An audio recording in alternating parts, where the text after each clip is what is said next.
Seção 3 do Regime de Proteção das Áreas Verdes Urbanas. Artigo 25. O poder público municipal contará, para o estabelecimento de áreas verdes urbanas, com os seguintes instrumentos. Inciso 1. O exercício do direito de preempção para a aquisição de remanescentes florestais, relevantes conforme dispõe a Lei nº 10.257. Inciso 2. A transformação das reservas legais em áreas verdes, nas expansões urbanas. Inciso 3. O estabelecimento de exigência de áreas verdes nos loteamentos, empreendimentos comerciais e na implantação de infraestrutura. Inciso 4. Aplicação em áreas verdes de recursos oriundos da compensação ambiental. Capítulo 5. Da supressão de vegetação para uso alternativo do solo. Artigo 26. A supressão de vegetação nativa para uso alternativo do solo, tanto de domínio público como de domínio privado, dependerá do cadastramento do imóvel, no CAR de que trata o artigo 29, e de prévia autorização do órgão estadual competente do CISNAMA. Parágrafo 3º. No caso de reposição florestal, deverão ser priorizados projetos que contemplem a utilização de espécies nativas do mesmo bioma onde ocorreu a supressão. Parágrafo 4º. O requerimento de autorização de supressão de que trata o caput conterá, no mínimo, as seguintes informações. Inciso 1.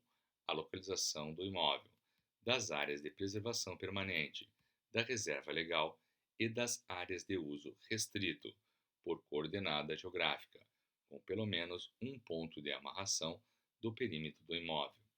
Inciso 2. A reposição ou compensação florestal, nos termos do parágrafo 4º do artigo 33. Inciso 3. A utilização efetiva e sustentável das áreas já convertidas. Inciso 4. O uso alternativo da área a ser desmatada. Artigo 27. Nas áreas passíveis de uso alternativo do solo, a supressão de vegetação que abrigue espécies da flora ou da fauna ameaçada de extinção, segundo lista oficial, publicada pelos órgãos federal ou estadual ou municipal do CISNAMA, ou espécies migratórias, dependerá da adoção de medidas compensatórias e mitigadoras que assegurem a conservação da espécie. Artigo 28. Não é permitida a conversão de vegetação nativa para uso alternativo do solo do imóvel rural, que possuir área abandonada. Capítulo 6. Do Cadastro Ambiental Rural. Artigo 29. É criado o Cadastro Ambiental Rural, CAR, no âmbito do Sistema Nacional de Informação sobre o Meio Ambiente, SINEMA, Registro Público Eletrônico de âmbito nacional, obrigatório para todos os imóveis rurais, com a finalidade de integrar as informações ambientais das propriedades e posses rurais, compondo base de dados para controle, monitoramento, planejamento ambiental e econômico e combate ao desmatamento. Parágrafo 1º. A inscrição do imóvel rural no CAR deverá ser feita preferencialmente no órgão ambiental municipal ou estadual que, nos termos do regulamento, exigirá do proprietário ou possuidor rural. Inciso 1. Identificação do proprietário ou possuidor rural. Inciso 2. Comprovação da propriedade ou posse. Inciso 3. Identificação do imóvel por meio de planta e memorial descritivo, contendo a indicação das coordenadas geográficas com pelo menos um ponto de amarração do perímetro do imóvel, informando a localização dos remanescentes de vegetação nativa, das áreas de preservação permanente, das áreas de uso restrito, das áreas consolidadas e, caso existente, também da localização da reserva legal. Parágrafo 2º. O cadastramento não será considerado título para fins de reconhecimento do direito de propriedade ou posse, tampouco elimina a necessidade de cumprimento do disposto no artigo 2º da Lei 10.267. Parágrafo 3º. A inscrição no CAR é obrigatória e por prazo indeterminado para todas as propriedades e posses rurais. Parágrafo 4º. Os proprietários e possuidores dos imóveis rurais que os inscreverem no CAR até o dia 31 de dezembro de 2020 terão direito à adesão ao Programa de Regularização Ambiental, de que trata o artigo 59 desta lei. Artigo 30. Nos casos em que a reserva legal já tenha sido averbada na matrícula do imóvel e em que essa averbação identifique o perímetro e a localização da reserva, o proprietário não será obrigado a fornecer ao órgão ambiental as informações relativas à reserva legal previstas no inciso 3 do parágrafo 1º do artigo 29. Parágrafo único. Para que o proprietário se desobrigue, nos termos do caput, deverá apresentar ao órgão ambiental competente a certidão de registro de imóveis, onde conste a averbação da reserva legal ou termo de compromisso já firmado nos casos de posse. Capítulo 7 da exploração florestal. Artigo 31. A exploração de florestas nativas e formações sucessoras de domínio público ou privado, ressalvados os casos previstos no artigo 21, 23 e 24, dependerá de licenciamento pelo órgão competente do CISNAMA, mediante aprovação prévia de Plano de Manejo Florestal Sustentável, PMFS, que contemple técnicas de condução e exploração, reposição florestal e manejo compatíveis com os variados ecossistemas que a cobertura arbórea forme. Parágrafo 1º. O PMFS atenderá os seguintes fundamentos técnicos e científicos. Inciso 1. Caracterização dos meios físico e biológico. Inciso 2. Determinação do estoque existente. Inciso 3. Intensidade de exploração compatível com a capacidade de suporte ambiental da floresta. Inciso 4. Ciclo de corte compatível com o tempo de restabelecimento do volume de produto extraído da floresta. Inciso 5. Promoção da regeneração natural da floresta. Inciso 6. Adoção de sistema silvicultural adequado. Inciso 7. Adoção de sistema de exploração adequado. Inciso 8. Monitoramento do desenvolvimento da floresta remanescente.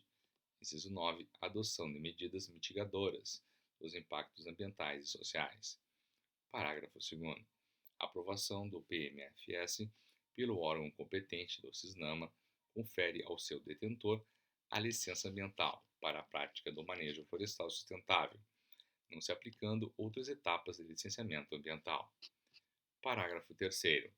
O detentor do PMFS encaminhará relatório anual ao órgão ambiental competente com as informações sobre toda a área de manejo florestal sustentável e a descrição das atividades realizadas. O PMFS será submetido a vistoria técnicas para fiscalizar as operações e atividades desenvolvidas na área de manejo.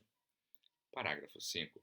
Respeitado o disposto neste artigo, serão estabelecidas, em ato do chefe do Poder Executivo, disposições diferenciadas sobre o PMFS em escala empresarial, de pequena escala e comunitária. Parágrafo 6º. Para fins de manejo florestal, na pequena propriedade ou posse rural familiar, os órgãos do CISNAMA deverão estabelecer procedimentos simplificados de elaboração, análise e aprovação dos referidos PMFS. Parágrafo 7º. Compete ao órgão federal do meio ambiente a aprovação de PMFS incidentes em florestas públicas de domínio da União. Artigo 32. São isentos de PMFS, inciso 1, a supressão de florestas e formações sucessoras para uso alternativo do solo. Inciso 2, o manejo e a exploração de florestas plantadas localizadas fora das áreas de preservação permanente e de reserva legal. Inciso 3, a exploração florestal não comercial realizada nas propriedades rurais a que se refere o inciso 5 do artigo 3º ou por populações tradicionais. Artigo 33. As pessoas físicas ou jurídicas que utilizam matéria-prima florestal em suas atividades devem suprir-se de recursos oriundos de: inciso 1, florestas plantadas; inciso 2, PMFS, de floresta nativa, aprovado pelo órgão competente do CISNAMA; inciso 3, supressão de vegetação nativa, autorizada pelo órgão competente do CISNAMA; inciso 4, outras formas de biomassa florestal definidas pelo órgão competente do CISNAMA. Parágrafo 1º. São obrigadas à reposição florestal as pessoas físicas ou jurídicas que utilizam matéria-prima florestal oriunda de supressão de vegetação nativa ou que detenham autorização para a supressão de vegetação nativa. Parágrafo 2º. É isento da obrigatoriedade de reposição florestal aquele que utilize, inciso 1, costaneiras, aparas, cavacos ou outros resíduos provenientes da atividade industrial. Inciso 2, matéria florestal. A linha A, oriunda da PMFS. A linha B, oriunda de floresta plantada. A linha C, não madeireira. Parágrafo 3º. A isenção da obrigatoriedade da reposição florestal não desobriga o interessado da comprovação perante a autoridade competente da origem do recurso florestal utilizado. Parágrafo 4º. A reposição florestal será efetivada no estado de origem da matéria-prima, utilizada mediante o plantio de espécies preferencialmente nativas, conforme determinações do órgão competente do CISNAMA.